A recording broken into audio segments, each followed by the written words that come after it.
Assalamualaikum warahmatullahi wabarakatuh. Good afternoon everyone. My name is Muhammad Adan Faisal and my student's number is 2021-22163. I'm here as the moderator of Group 3 that will present the material about how do we develop a high quality classroom test.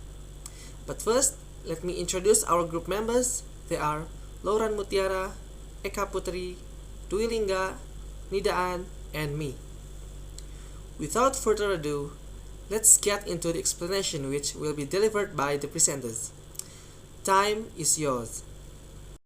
Hi everyone, my name is Nidan Fitria Ramadhani with students number 2021-2501.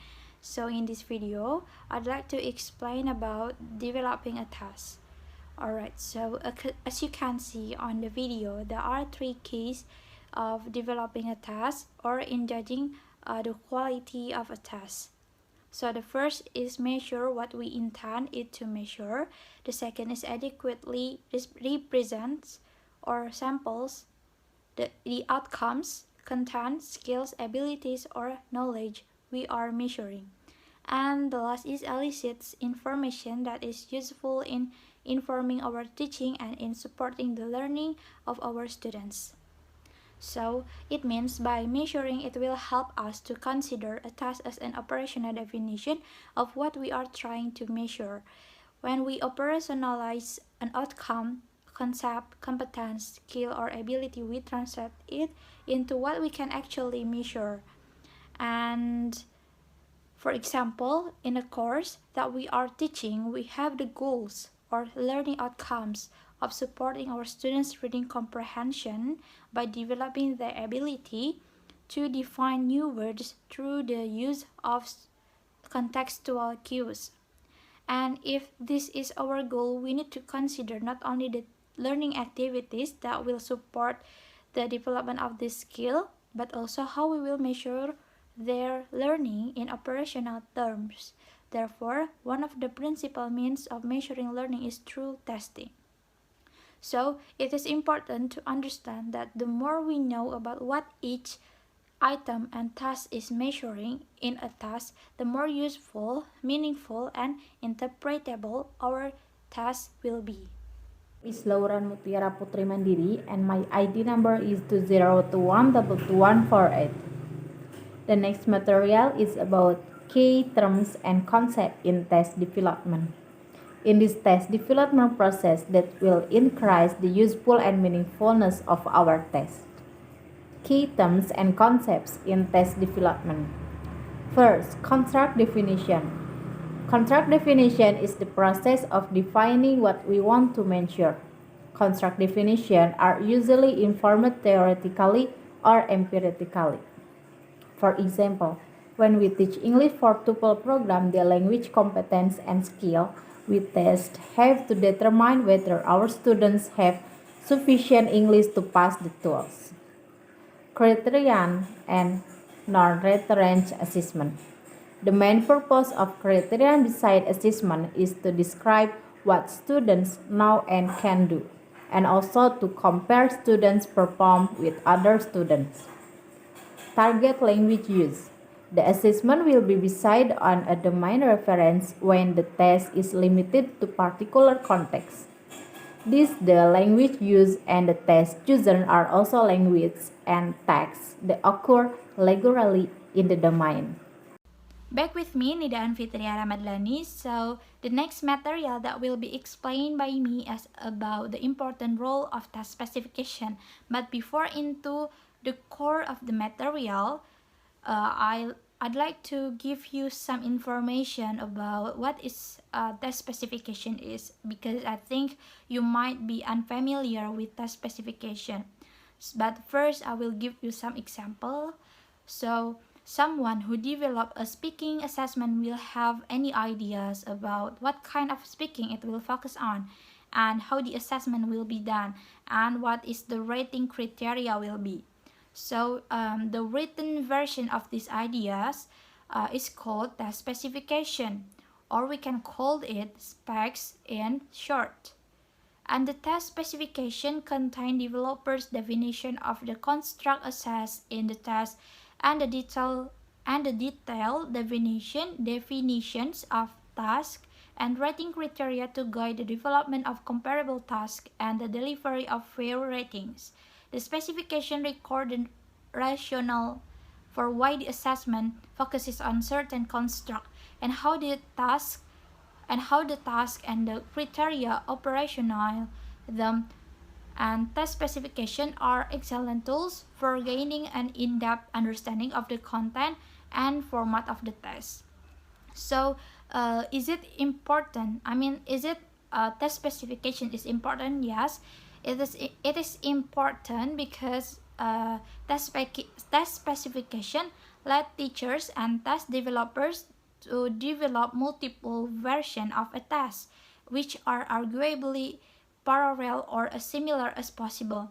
And developing test specification can be a very helpful means of encouraging collaboration and cohesion within a program as participating teachers map out and define test specification as part of a test development project. And in other words, the process of negotiating specification for a test is an excellent professional development opportunity. That's all from me. Thank you. Alright, the next material is about an overview of a test development process that will be explained by me. So, to build high quality tests, we need to look at the test development as a process. Each step in the process is important in ensuring the overall quality of the test, its usefulness, and its fairness.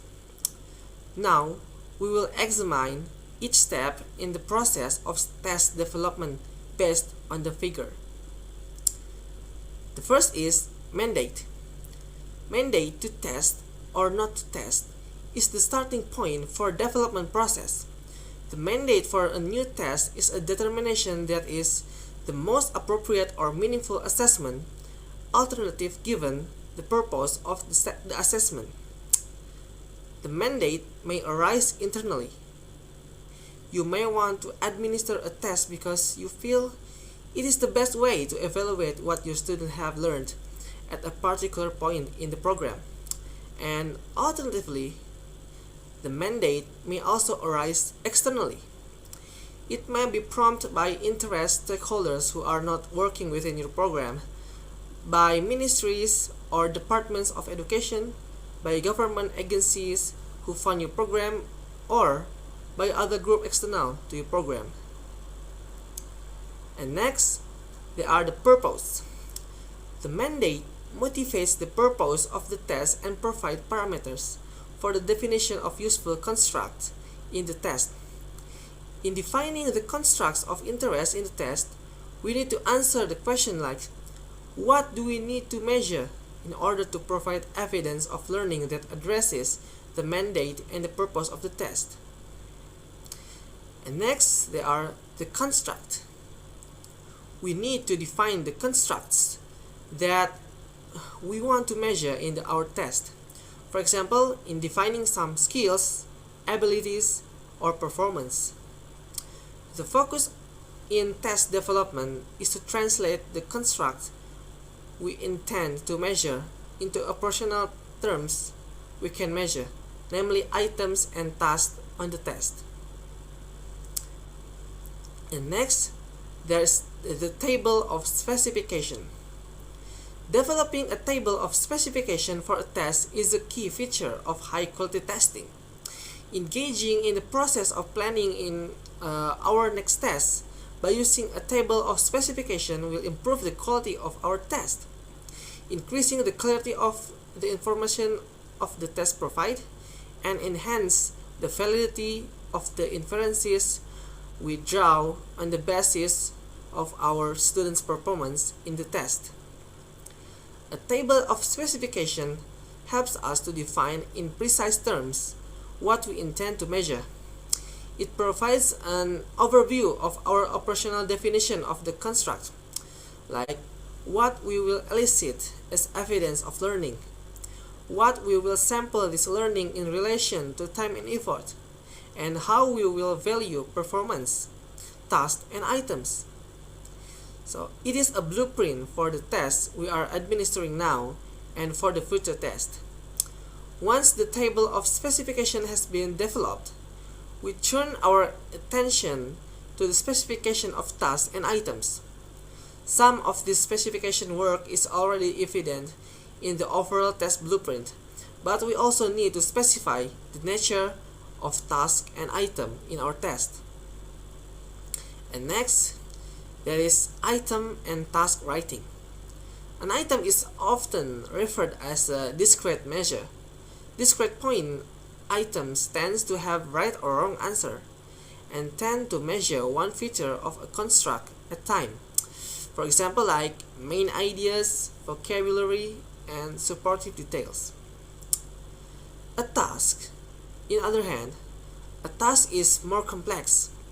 It typically involves performance such as writing an essay, responding to questions in the interview, role playing, or reporting on key information in a lecture. When we choose an item or task format, it is important to understand how each of our this decision will impact the student's response to the test. And the last is scoring and rating. The process of negotiating the scoring is an excellent professional development resource. When it's come to evaluating complex performance, providing specific guidance to teachers, like raters or markers, is a must. Such specific information will be detailed in the scoring section of the task specification. Typically, this information is transferred to rating scales or marking keys. That's all from me. The next material will be presented by the next presenter. Thank you. Assalamualaikum warahmatullahi wabarakatuh. My name is Dwilingga Putra Kurnia. My student's number is 2021222156. Okay, next point is rating scale. A rating scale is essentially a description of the behaviors, features, or characteristics of a performance, which are reference to point values that form a scale. That is typically a numerical range from low to high. A rating scale allows us to operationalize increasing levels of proficiency, ability, knowledge, and to relate increasing levels to numerical measure in much the same way that we put a numerical value on a measurement of head by using a thermometer or thermostat. Other scales are concerned with the degree of skill, ability, or competency that is evidenced in the performance. There are two types of such scales, namely is holistic scales and analytic scales. Holistic scales rely on the general overall impression of a reader.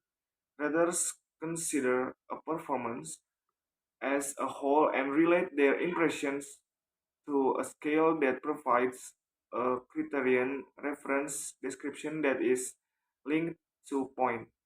The reader does not consider specific features of the writing or speaking, and analytic scales identify specific features of a performance, separate into categories on the rating scale. Analytic scales are often preferable in assessment context because they provide so much more information to teachers and students about specific aspects of a performance that need attention or show development. For example, in an analytic scale that was designed to evaluate a student's performance in an oral interview, we might have categories for accuracy. Assalamualaikum warahmatullahi wabarakatuh. My name is Eka Putri Harawati. My student's number is 2021-22-153. Now I will explain about task administration and analysis. Testing the task before it is administered in a live task-taking situation is a very important step. It will reveal issues with the tasks that were not evident at the planning and writing stages. Once we begin administering the test, we will start to collect evidence of what is working and what is not. This evidence will be used to revise the test and test specifications if the evidence suggests that this is warranted.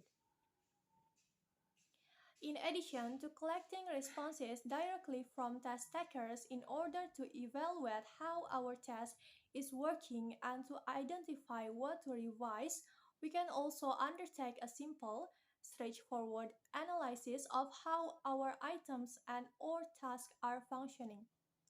We can use the information provided by the overall test scores to analyze item difficulty. Take a look at the test result from one class of 15 students. There were 50 points possible on the whole test. If you look at table 4.6, you'll see that Ari received 100% or a perfect score, but Joan got only 40% on the test as a whole. Let's analyze the 10 items in the multiple choice section of the test in relation to this student overall test scores. Number 1, which item was easiest? The answer is item 2 because everyone in the class got the answer right. And then number 2, which item was the most difficult? The answer is item 10 because 8 of the 15 students in this class got it wrong. Number 3, do all of the items discriminate equally well between high-performing and low-performing students? The answer is no. Take a close look at item 7, who got this item right and who got it wrong. Number 4, which item best discriminates between high and low-performing students? The answer is item 10. All of the highest scoring students got it right, and all of the lowest scoring students got it wrong. And the last, number 5. Which items would you revise or throw out? Before answering question 5, let's calculate the difficulty of each item by dividing the number of students who got the item right by the total number of students. For example, 11 out of 15 students got item 1 right. It means 11 divided 15 equal 0.73. But 15 of 15 students got item 2 right. It means 15 divided 15 equal 1. Only 7 of 15 students got item 10 right. It means 7 divided 15 equal 0.146. I mean 0.46. So item 10 was very difficult. Let's look at whether item 10 discriminated between those who performed well overall on the test and those who did not. Basically, the discrimination analysis provides us with information about who got the item right and who got it wrong in relation to overall performance in the test. You may not have needed to analyze item 10 if you carefully examined the table 4.6, just by looking to see who got item 10 right, or the higher scoring students, and who got it wrong, or the lower scoring students. It is evident that the item marked a dividing line in the class between upper level scores and lower level scores. I think that's all from me. Thank you. Wassalamualaikum warahmatullahi wabarakatuh. Alright, thank you to all the presenters who have clearly explained the materials, and also the audience who have watched our presentation video. And sorry if there are any mistakes. And now we'll continue to the Q&A session on another platform. So keep stay tuned, and once again, thank you. Wassalamualaikum warahmatullahi wabarakatuh.